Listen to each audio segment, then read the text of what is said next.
میگم میز میگیره میاد بالا میره ما افتاده که افتاده مخونه شکسته. نه بابا خودش به تنش خیلی میگرده چیزی بده کنه ولی خب چون خیلی شاستی رفتار طبیعی شد. ببین اینا خیلی گناه دارن. خب اینو هیچ وقت نمیگیریدش. نه اینا رو معمولا یه دونه توری میذارن رو زمین یه عالمه غذا میریزن.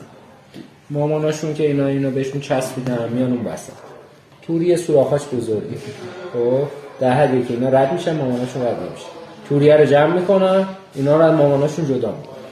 بعد یه دونهشون امروز تاریخ 24/11/1402 یه عدد بچه میمونه 2 ماه و نیم، یه وجبی، جنسیت ماده